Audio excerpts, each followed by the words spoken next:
बिस्मिल्लाहिर्रहमानिर्रहीम। अस्सलाम वालेकुम नाज़रीन, मैं हूं अनतुल्लाह कामरान। नाज़रीन, आज जिस मौजू पर मैं बात कर रहा हूं इंतहाई अहम मौजू है और मैं आपसे ये गुजारिश करूंगा कि इस वीडियो को आखिर तक लाजमी देखिएगा। आजकल ट्रांसजेंडर एक्ट का हर जगह तज़किरा है। ट्रांसजेंडर एक्ट नाम सुनते ही ज़हन में ये तसव्वुर पैदा होता है कि ये कानून तीसरी सिन्फ यानी जिन्हें ख्वाजा सरा कहते हैं कि हुकूक़ के तहफ़्फ़ुज़ के लिए बनाया गया है। पीडीएम हुकूमत और इससे पहले पीटीआई हुकूमत ने भी यही तासर दिया है कि ये ख्वाजा सराओं के हवाले से कोई कानून साजी है, लेकिन जमात इस्लामी के सेनेटर मुश्ताक अहमद ख़ान ने सेनेट में इस कानून के ख़िलाफ़ तरामीम पेश की हैं जिन्हें मुस्तरद कर दिया गया। मुश्ताक अहमद ख़ान मुख्तलिफ़ फॉर्म्स पर इस कानून के ख़िलाफ़ अपना नुक्ता नज़र पेश कर रहे हैं और सोशल मीडिया पर उनके दलाइल को पजीराई मिल रही है, लेकिन सवाल ये पैदा होता है कि ये ट्रांसजेंडर एक्ट हकीकत में है क्या। इनकी कौन सी शिकें हैं जो काबिल एतराज़ हैं या जो कुरान और सुन्नत और हमारी रवायात के ख़िलाफ़ है। देखें, हमारी इस दुनिया में इंसानों की 3 अक़साम हैं। पहली किस्म वो है जो जिस्मानी तौर पर बिल्कुल फ़िट है, यानी अगर मर्द है तो उसमें तमाम मर्दाना खसूसियात मौजूद हैं, उसमें कोई जिस्मानी नुक्स मौजूद नहीं है। इसका तौलीदी निज़ाम दुरुस्त है, वो शादी करता है, बच्चे पैदा होते हैं और नॉर्मल ज़िंदगी गुजारता है। इसी तरह एक औरत भी नॉर्मल है और उसमें नस्वानी तौर पर कोई नुक्स नहीं है, वो हर लिहाज से एक मुकम्मल औरत है। इंसान की एक किस्म वो है जो पैदा होती है तो उसमें कुदरती तौर पर कुछ नुक्स होता है, ये हार्मोनिकल प्रॉब्लम होता है, यानी किसी के यहाँ बग़ैर बेटा पैदा होता है लेकिन उसके तौलीदी निज़ाम में नुक्स है। सर्जिकल तरीके से भी ये नुक्स दूर नहीं किया जा सकता, या फिर बच्ची पैदा हुई है और उसके साथ भी वैसा ही प्रॉब्लम है जैसा मैंने पहले जिक्र किया है तो वो बच्ची ही, लेकिन उसमें कुछ मर्दाना सिफ़ात झलकती हैं। इस किस्म को ख्वाजा सरा कहते हैं। तीसरी किस्म मगरिब से दरामद हुई है और हकीकत में ये कोई किस्म नहीं है बल्कि एक नफ्सियाती और गलीज़ किस्म की बीमारी है। इसमें किसी भी सिन्फ से ताल्लुक़ रखने वाला फ़र्द, चाहे वो मर्द है या औरत है, अपनी सिन्फ से मुतमईन नहीं या अपनी ज़हनी और नफ्सियाती गलाज़त की वजह से वो अपनी सिन्फ तब्दील कराना चाहता है। मर्द है तो ख़ुद को औरत, और अगर औरत है तो ख़ुद को मर्द डिक्लेयर कराना चाहता है। ये जो कानून लाया जा रहा है या लाया गया, बुनियादी तौर पर हम जिन्स परस्तों की सहूलत के लिए लाया जा रहा है। ये जो तीसरी किस्म मैंने बयान की है, ये सर्जिकल तरीके से अपनी सिन्फ तब्दील कराने वाले हैं, लेकिन कुछ लोग ऐसे भी हैं जो इस बात के तकल्लुफ़ के भी कायल नहीं हैं। वो चाहते हैं कि उन्हें इस बात की इजाज़त होनी चाहिए कि वो मर्द है तो मर्द के साथ और औरत है तो औरत के साथ शादी कर सकें। ये हम जिन्स परस्त हैं और अपने इस गलीज़ और मकरूह फ़ेल को कानूनी तहफ़्फ़ुज़ देना चाहते हैं। ये गलाज़त अमेरिका और मगरिब की देन है। हमारी इक़दार और रवायात और हमारे दीन इस्लाम में पहली और दूसरी दोनों अक़साम के लिए यकसा हकूक़ और तहफ़्फ़ुज़ हैं, लेकिन इस तीसरी और चौथी किस्म की गुंजाइश ही नहीं है।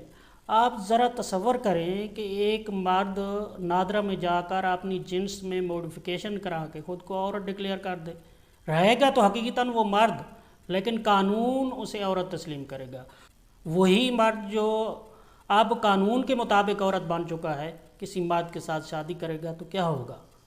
नादरा के जारी करदा शनाख्ती कार्ड के मुताबिक एक औरत की एक मर्द के साथ शादी हो रही है, लेकिन हकीकतन ये 2 मर्दों की आपस में शादी हो रही है। यही मामला औरत के साथ भी होगा। इशारतन कनायतन बात कर रहा हूँ, अगर ऐसी शादियाँ होने लगें तो माशरे की क्या हालत होगी। ट्रांसजेंडर एक्ट असल में इन्हीं हम जिन्स परस्तों को कानूनी तहफ़्फ़ुज़ फराहम करने के लिए लाया गया है। गोया कानून की सरपरस्ती में इस फ़ेल मकरूह की खुली इजाज़त होगी और कानून का मुकम्मल तहफ़्फ़ुज़ इसे हासिल होगा, जिस फ़ेल की वजह से अल्लाह ताला ने हज़रत लूत अलैहिस्सलाम की पूरी कौम को तबाह किया था। हज़रत लूत अलैहिस्सलाम की कौम के लोग भी अमृत परस्त थे, यानी हम जिन्स परस्त थे। लूत अलैहिस्सलाम ने कौम को इस गलीज़ और मकरूह काम से रोका, लेकिन वो बाज ना आए, जहाँ तक कि अल्लाह ताला ने लूत अलैहिस्सलाम के पास इंसानी शक्ल में जो फ़रिश्ते भेजे थे वो उनके दर पे भी हो गए। चुनांचे अल्लाह ताला ने उन पर यानी लूत अलैहिस्सलाम की कौम पर मिट्टी के पत्थरों की बारिश बरसा दी और उन्हें तबाह बर्बाद कर दिया। सूरह हूद की आयत नंबर 82 में अल्लाह ताला ने फरमाया है कि जब हमारे अज़ाब का हुक्म आया तो हमने बस्ती को तलपट करके रख दिया और उस पर पक्की मिट्टी के पत्थरों की बारिश की जो तह दर तह गिरते रहे। कुरान मजीद की एक दूसरी आयत के मुताबिक उन्हें एक कड़क ने आ लिया, यानी ایک کڑک پیدا ہوئی اور اس کے بعد آسمان سے پتھروں کی پکی مٹی کے پتھروں کی بارش جو ہے برسنی شروع ہو گئی، اور یہ قوم جو سدوم کہلاتی تھی وہ جو ہے ہلاک کر دی گئی اور اس کی بستی تباہ کر دی گئی۔ اردن میں ان کے تباہ شدہ آثار اب بھی باقی ہیں۔ ٹرانسجنڈر ایکٹ سب سے پہلے 2018 میں پی ٹی آئی کی دور حکومت میں وفاقی وزیر انسانی حقوق شیریں مزاری نے پیش کیا تھا۔ پیپلز پارٹی اور مسلم لیگ نون نے اس کی حمایت کی تھی، جبکہ جماعت اسلامی اور جمعیت علماء اسلام نے اس وقت اس کی ڈٹ کر مخالفت کی تھی۔ یعنی اس بل کی منظوری کسی ایک پارٹی کا کارنامہ نہیں تھا، بلکہ تینوں بڑی سیاسی جماعتوں P T I, Muslim league نون اور پیپلز پارٹی نے مل کر اسے منظور کرایا ہے۔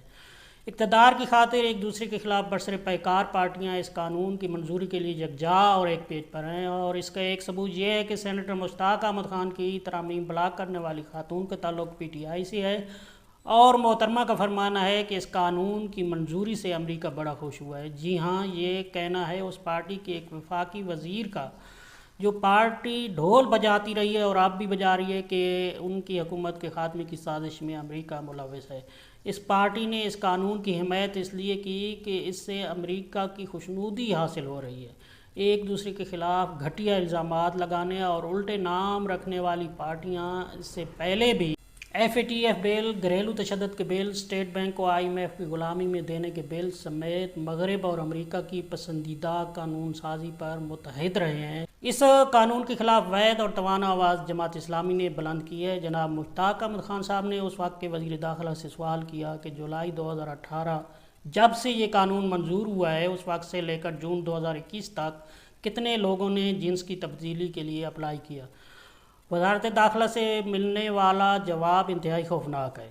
3 سال کے مختصر عرصے میں اسلامی جمہوریہ پاکستان میں، جی ہاں، اسلامی جمہوریہ پاکستان میں 28,723 افراد جنس تبدیل کرا چکے ہیں۔ ان میں 16,530 مرد خود کو عورت رجسٹر کرا چکے ہیں، یعنی ہیں تو وہ حقیقت میں مرد، لیکن وہ نادرا کے جاری کردہ شناختی کارڈ کے مطابق عورت بن چکے ہیں۔ اسی طرح 12,154 خواتین ایسی ہیں جن کی پیدائش بطور بچی کی ہوئی ہے، وہ ابھی تک خواتین ہی ہیں، لیکن اس قانون کی بدولت نادرا کے شناختی کارڈ کے مطابق اب وہ مرد بن چکی ہیں۔ وزارت داخلہ کے مطابق 28,723 افراد میں سے صرف 9 مرد ایسے تھے جن کا دعویٰ تھا کہ ہم دراصل خواجہ سرا تھے، لیکن غلطی سے ہمیں مردوں کی لسٹ میں ڈال دیا گیا۔ 21 خواجہ سراؤں نے دعویٰ کیا کہ وہ مکمل طور پر مرد ہیں، لہٰذا ہمیں مرد کہا جائے، جبکہ 9 خواجہ سراؤں نے خود کو عورت ڈکلیئر کیا ہے۔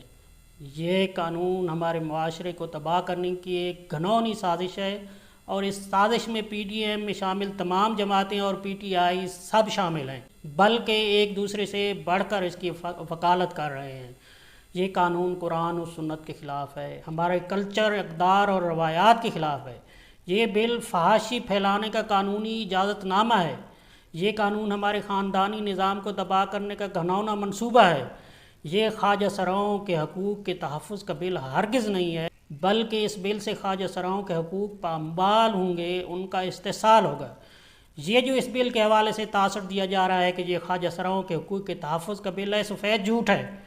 بحیثیت مسلمان ہم سب کا یہ فرض ہے کہ ہم اس کے خلاف اپنی بھرپور آواز بلند کریں۔ پی ڈی ایم اور پی ٹی آئی کے کارکنان یہ ذہن میں رکھیں کہ سب سے پہلے وہ مسلمان ہیں۔ کسی بھی سیاسی پارٹی یا لیڈر کے ساتھ ان کا تعلق یا وابستگی ثانوی حیثیت رکھتا ہے۔